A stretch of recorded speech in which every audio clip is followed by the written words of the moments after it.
And now we are gonna solve one example. So they give you this substrate and this reagent and solvent. They ask you to predict the product. So always they give you product or products, because sometimes you can have multiple products, or you can have just same one mechanism, but you can form multiple products.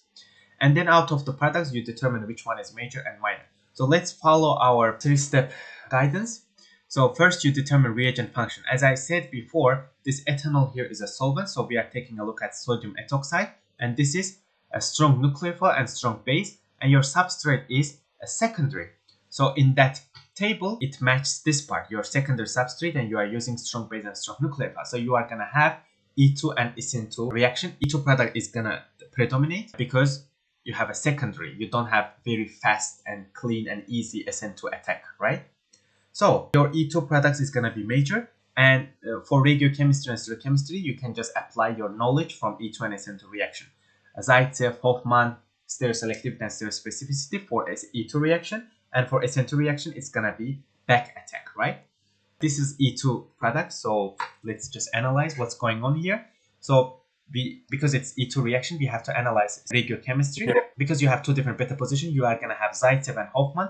This is disubstitute and this is monosubstitute. So this is Zaitsev and this is Hoffman product. And because you are using less bulky base, this is less bulky, not hindered, your Zaitsev product is gonna be your major product. And for each Zaitsev and Hoffman, you determine stereoselectivity or stereospecificity. For Hoffman, you don't have any stereospecific or stereoselective reaction because there is only one isomer, there is no cis or trans. And when you remove proton from here, you had 3 protons, 3 beta hydrogens in one beta position. So you can just align any of that antiperiplanar to leaving chlorine, and you can form this. So you don't really have any cis or trans here, right? But for Zaitsev, you can have trans. So this is trans and this is cis. The groups are on the same side. And because trans is more stable than cis, this is stereoselective reaction, and the trans is going to be your major product. So we always have 3. Depending on number of beta position, you have Zaitsev and Hoffman, and for each of them, you take a look at the stereochemistry of each of them. So this is the analysis of E2 products. And so you have 3 products. So Zaitsev trans is going to be your major, and Zaitsev minor, and Zaitsev cis and Hoffman product is going to be your minor product. And in SN2, you are going to have back attack. So chlorine is on the front and sodium ethyl is on the back. So you see, I don't say this was S and it becomes R, because for 99% of the case, that's what you observe. If you had S in the beginning, you form R. If you had R in the beginning, you form S. But the main thing here is that this is inversion. Your chlorine is on the front and ethoxide is going to attack from the back. And as a result, your ethoxide is on the dash here. So this is how your final answer should be. You have your secondary alkyl halide and your reagent, strong nucleophile, strong base, and ethanol as a solvent. You form E2 products, 3 E2 products, and SN2. Between E2 and SN2, E2 is going to be major. And within E2, you have Zaitsev trans as your major. This is a practice problem. You have compound A and compound B. They are constitutional isomers. You are given the molecular formula, and you have a chemical reactivity towards reaction with sodium methoxide. With compound A, you have a dominant substitution reaction. Compound B, you have elimination reaction that dominates. So they ask you to propose structures for compounds A and B. I will give you a minute to solve it. The first thing you have to do here is to find hydrogen deficiency index. So for 3 carbons, we are expecting 3 multiplied by 2 plus 2. That's the maximum number of hydrogens we can have. But we are having 8. I mean, we have 7 hydrogens, but chlorine is also regarded, because it's monovalent, you can also regard it as added to the number of hydrogens. And then you divide it by 2, you get 0. So you don't have any double bond, pi bond, or you don't have any ring. So it's open chain. That's the first step you have to follow. And with 3 carbons, you can have 1, 2, 3. And then chlorine cannot be in the middle. So you only have this or this. You only have 2 constitutional isomers. And sodium methoxide. So what is sodium methoxide? It is strong base and also strong nucleophile. So you can have actually both elimination and substitution here. Both SN2 and E2 can go here.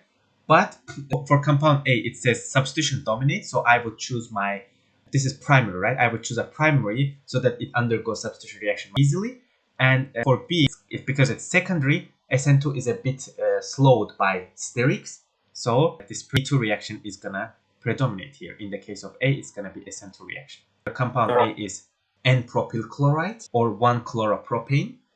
Your compound B is gonna be 2-chloropropane or isopropyl chloride in common name. And the next one. So you have two compounds. Again, they are constitutional isomers. This is the formula. And compound A with sodium methoxide, the same reagent, gives trans-2-butene. And B gives a different, this disubstitute alkene. So they ask you to draw both structure of both compounds. So just like with previous question, we are starting with hydrogen deficiency index. So you start with HDI, which is 4. So for 4 carbons, you have maximum of 4 multiplied by 2 plus 2. But you have 9 hydrogen and 1 chloride. So you divide by 2 and you get 0. So that means you don't have any pi bond or ring. And then the second step is actually to draw trans-2-butene because they gave its name. So you have to draw that this is, okay, 1, 2, 3, 4. Put 2 in. So if you just number from here, 1, 2, 3, 4. And from the second to the third, you have a double bond. And this is naturally trans if you draw it in zigzag format. So this is trans-2-butene. And so then you can draw all possible isomers of the given compound. So one of them is just the N-butyl chloride, normal butyl, 1, 2, 3, 4, and then chlorine. And then you can put chlorine in the second one like this. And you can have this one as well, or this one, right? So basically, you just try to find out if they are treated with sodium methoxide, what would they give, right? So this guy would give, there's only one possibility. This one would give this plus this, but which one is going to be major? Because we are using sodium methoxide, that would be Zaitsev product is going to predominate. So this is going to be your major. And with this one, you can form this as your major product. And this one, you will form this. So these are actually the same, right? So based on this, they say treatment of compound A gives you trans-2-butene as your major product. So this is your compound A. This is the only isomer that gives you trans-2-butene as major product. And compound B gives a different disubstitute alkene. So this one is monosubstitute alkene. And these are disubstitute alkene. So, right? It can actually be both. But it says as a major product. So here you have, so primary alkyl halide. So because this is primary alkyl halide, when you have strong base and strong nucleophile, with primary alkyl halide, your SN2 is going to be your major product, not this one. Does that make sense? So that's why we are choosing this as our compound B. Because with this one, your major product is actually would be this. This is going to be your major product, right? Not this one. Because for primary, SN2 dominates over E2. But here it says exclusively that disubstitute alkene as the major product. So we are choosing tert-butyl chloride as our answer for compound B.